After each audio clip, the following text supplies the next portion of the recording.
नमस्कार मैत्रिणींनो, खूप सारे स्वागत आहे तुमचं आपल्या यूट्यूब चॅनलमध्ये। तर आपण मस्त असे म्हणजे बिलकुल कडक न होणारे अगदी म्हातारे माणसं पण आणि सगळेच खाऊ शकतील, म्हणजे ज्यांचे दात कमजोर आहेत ते पण खाऊ शकतात। तसं कोणाकोणाचे तिळाचे लाडू एकदम कडक होतात तर खायला बिलकुल होत नाही। तर कडक न होण्याचं म्हणजे काय, म्हणजे आपण कसा पाक बनवला पाहिजे। तर मैत्रिणींनो, व्हिडिओ तुम्ही म्हणजे पूर्ण बघा आणि व्हिडिओला लाईक करायला विसरू नका। भरपूर असा फायदेमंद हा व्हिडिओ आहे। तर लाडू कडक होऊ नये आणि छान मस्त असे मऊ राहावे, भरपूर दिवस टिकणारे असे लाडू। तर मी तीळ भाजून घेतलेली आहे मैत्रिणींनो, तीळ भाजून घ्यायचे आपल्याला आणि एकदा मिक्सरमधून 1 ते 2 असा राऊंड मारून आपल्याला तीळ बारीक करून घ्यायची आहे, खूप नाही बारीक करायची। आणि शेंगदाणे पण आपल्याला मस्त कमी गॅसवर भाजून खमंग भाजायचे शेंगदाणे पण, आणि पूर्ण साल काढून घ्यायची, एकदम सफेद करायचे। साल एकही शेंगदाण्याला ठेवायची नाही, नाहीतर आपल्या लाडूचा कलर हा काळपट येतो। म्हणून शेंगदाणे पण कमी गॅसवर मस्त भाजून, आणि शेंगदाण्याचा पण जरासा कूट, म्हणजे एका शेंगदाण्याचे 4 ते 5 तुकडे झाले पाहिजे, इतपत आपल्याला एकदम कूट नाही करायचा शेंगदाण्यांचा। शेंगदाणे पण मिक्सरला बारीक करून घ्यायचे आहेत। तर आता बघा आपल्याला पाक कसा बनवायचा मैत्रिणींनो।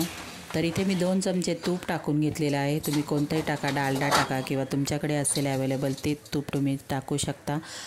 आणि आपला जो याचा चिक्कीचा गूळ असतो ना, तर कोणी कोणी काय करतं, आपण तूप टाकल्याने ते खडे मोठे असतात ना, ते असेच अख्खे टाकले जातात।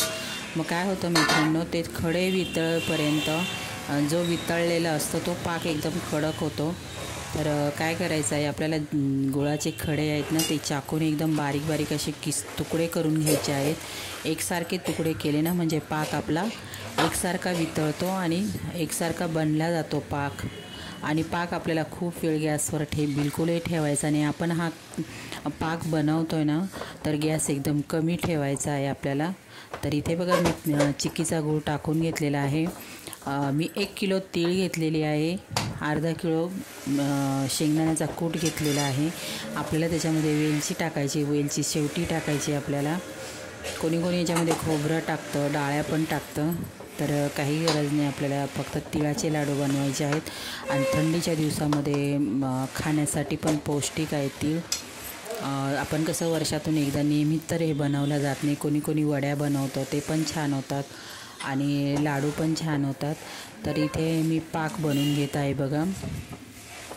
आणि आपण असे तुकडे करतो ना, तर आपला पाक हा लगेच, म्हणजे गूळ लगेच वितळला जातो।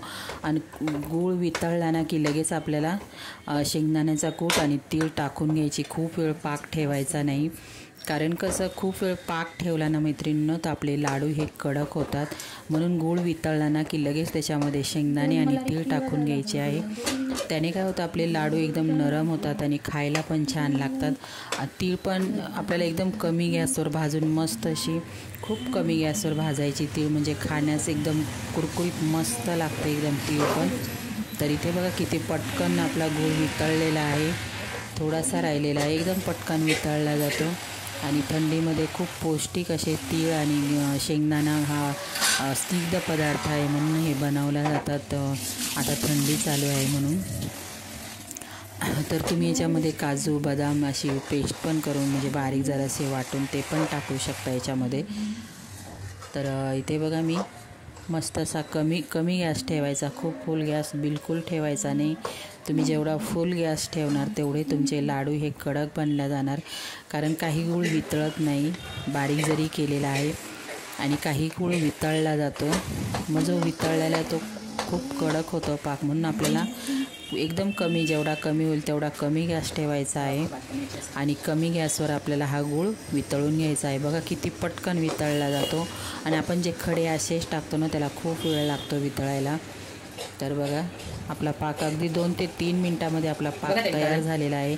असा वितळला ना मैत्रिणी, लगेच गॅस बंद करायचा आहे, बंद करायचा नाही तर कमी ठेवायचा। म्हणजे तुमच्या मिक्सवर तुम्ही पटकन मिक्स जर करत असाल तर गॅस चालू ठेवा, तुम्हाला वेळ लागत असेल तर गॅस बंद करा मैत्रिणींनो, कारण हा पाक भरपूर गरम असतो, याच्यामध्ये आपलं शेंगदाणे आणि तीळ मिक्स होऊन जाते। तर बघा थोडंसं 1 चमचावरून आपल्याला तूप टाकायचं, हे तूप टाकलं ना आपला पाक आहे ना मैत्रिणींनो फुलल्या जातो। आणि त्याने आपले लाडू हे खुसखुशीत बनल्या जातात. खूप छान अशी ट्रिक सांगितलेली मी तुम्हाला, टिप्स सांगितलेली आहे. आपला पाक तयार झाला ना की थोडा 1 चमचा आपलं तूप टाकायचं त्याच्यामध्ये, म्हणजे पाक आहे ना एकदम फुलला जातो. तर बघा आता मी तीळ टाकून घेत आहे. तीळ आणि शेंगदाणे वेलची मिक्स करून घेत आहे. तर इथे मिक्स करून घेतली. बाकीचं आपल्याला त्याच्यामध्ये काही टाकायचं नाही. एकदम भन्नाट मस्त अशी लाडूची टेस्ट लागते, खूप छान लागते. एवढाच त्रास होतो की आपल्याला गरम गरम ते बांधावे लागतात. दोन बायका तरी पाहिजे, म्हणजे आपल्या जोडीला कोणतरी पाहिजे बांधण्यासाठी. तर इथे मी शेंगदाणे आणि तीळ आणि त्याच्यामध्ये वेलची मिक्स करून घेतलेली. आपल्याला पटकन असं मिक्स करून घ्यायचं आहे, कारण कसं हे लाडू म्हणजे मिश्रण असतं, थंड नाही झालं पाहिजे. समजा जर थंड झालं तर त्याचे लाडू बिलकुल वळता येत नाही, आपल्याला एकदम वळायला त्रास होतो थंड झाल्यानंतर. म्हणून पटकन गरम गरम मिक्स करायचं आणि फटाफट लाडू वळायचे आहेत मैत्रिणींनो. तर नक्की संक्रांतीला तुम्ही असे स्पेशल लाडू बनवा, खूप छान लागतात. दुकानमध्ये मिळतात पण ते एकदम कडक असतात, अगदी खायला पण होत नाही.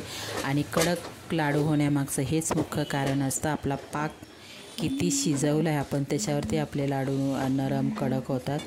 तर म्हणून पाक जास्त बिलकुलही शिजवायचा नाही. पाकाला काही गरज नाही, चिकीचाच गुळ असतो, तो वितळला तितपत बस होतं. लगेच आपण शेंगदाण्याचा कूट आणि तीळ टाकून घ्यायचा आहे. बघा किती पटकन असं मिक्स झालेलं आहे. 1.5 किलोचं पूर्ण सारण झालेलं आहे. तर बघा मिक्स झालेलं आहे आणि हे गरम गरमच वळून घ्यायचे. थोडंसं म्हणजे हाताला तूप लावायचं थोडंसं हातांना, आणि म्हणजे कसं हाताला चिकट पण नाही आणि जास्त चटका पण बसत नाही. गरम गरम मस्त वळून घ्यायचे, छोटे छोटे बांधायचे मैत्रिणींना. तरी त्या माझ्या सासूबाई आणि मी आता मस्त गरम गरम लाडू बनवत आहे. मैत्रिणी खरंच तुम्ही असे एकदा करून बघा, म्हणजे पाकाच्या मी भरपूर टिप्स तुम्हाला सांगितलेल्या आहेत. माझ्या पद्धतीने तुम्ही नक्की करून बघा. तुमचे लाडू एकदम म्हणजे कसं आपण जे वस्तू बनवतो, कोणताही पदार्थ बनवतो तो आपल्या मनासारखा झाला ना तर खरंच आपल्याला इंटरेस्ट पण येतो बनवण्याचा, की चला गेल्या वर्षी मस्त झालेले, चला आपण पुढच्या वर्षी पण म्हणजे आपण उत्सुक असतो बनवण्यासाठी छान कोणती पण पदार्थ झाला तर बघा आता गरम माझ्या सासूबाई मी वळून घेत आहे. फटाफट वळायचे, त्याला काही खूप असं हे करावं नाही लागत, पटकन वळल्या जातात गरम गरम मस्त. आणि समजा शेवटी थोडंसं थंड झालं असेल तर आमचं शेवटी थोडंसं थंड झालं तर थोडं उरलं होतं सारण, परत एकदा मी कमी गॅसवर ठेवायचं मैत्रिणी, पूर्ण साईडचं काढून घ्यायचं आणि वळून घ्यायचे मैत्रिणी. व्हिडिओ कसा वाटला तुम्हाला हा तिळाच्या लाडूचा माझा व्हिडिओ, नक्की मला एक कॉमेंट करून सांगा. आणि व्हिडिओला लाईक करायला, कोण नवीन मैत्रिणी चॅनल माझा बघत असतील तर प्लीज मला सबस्क्राईब पण करा मैत्रिणींनो. असेच व्हिडिओंना माझा सपोर्ट द्या आणि खूप छान तुम्ही सपोर्ट देत आहे, मला खरंच खूप छान वाटतं आहे मैत्रिणींनो. तर असंच माझ्या पाठीशी सपोर्ट करा आणि लवकरात लवकर आपला चॅनल मोनोटाईज झाला पाहिजे, कारण सबस्क्रायबर आपले लवकर कंप्लीट होतात पण वॉच टाईमला बापरे खूप मेहनत लागते मैत्रिणींनो, खूप मेहनत लागते. आपण जेव्हा आपल्याला वॉच टाईम 4000 तासांचा वॉच टाईम लागतो ना, खूप मेहनत लागते. सबस्क्रायबर आपण शॉर्ट टाकतो ना, सबस्क्रायबर आपले पटकन बनल्या जातात. 1000 सबस्क्रायबर पटकन होऊन जातात, पण वॉच टाईम करायला भरपूर वेळ लागतो आणि खूप मेहनत आहे याच्यापाठी. असं कोणाकोणाला वाटतं खरंच यूट्यूबमधून पैसा आहे, सगळं आहे, पण याच्यापाठी ना मैत्रिणींनो, एक जरी रेसिपीचा व्हिडिओ जरी टाकायचा असला ना त्याच्यापाठी खूप मेहनत असते. ते सगळं आपल्याला व्यवस्थित दाखवावं लागतं, एडिटिंग करा, व्यवस्थित हे करा, खूप मेहनत लागते याच्यापाठी. यूट्यूब साधं नाही आहे, त्याच्यापाठी मेहनत असते. आणि आपण बोलतो याला एवढे पैसे मिळतात, पण त्याच्यापाठी त्यांची मेहनत असते. जाऊ दे, सगळ्यांनाच मिळू दे, सगळ्यांचंच भलं होऊ दे. चला मैत्रिणींनो, आता मी पूर्ण लाडू बनवून घेते आणि तुम्हाला उद्यासाठी संक्रांतीसाठी खूप साऱ्या शुभेच्छा. तर नक्की करून बघा माझ्या पद्धतीने तुम्ही एकदा तिळाचे लाडू मस्त असे म्हणजे एकदम सॉफ्ट असे होतात आणि तीळ आणि शेंगदाणे ना असे कुरकुरीत मस्त लागतात, कमी गॅसवर भाजलेले आहेत ना, खूप छान लागतात मैत्रिणी. नक्की करून बघा तुम्ही एकदा. तर आता वळून घेतो, चला बाय मैत्रिणींनो.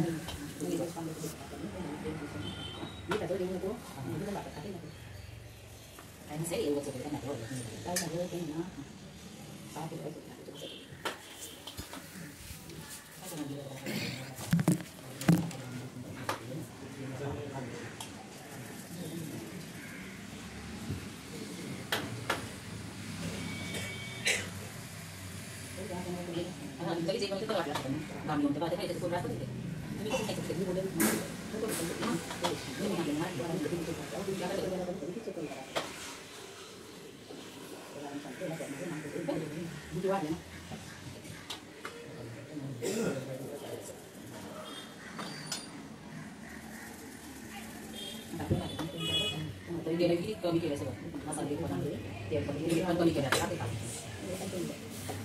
भाजी पण महाग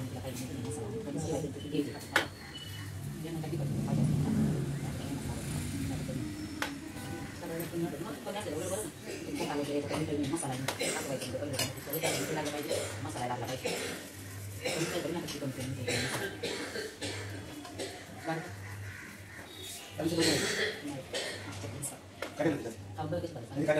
शेंगदाणे वेलची दूध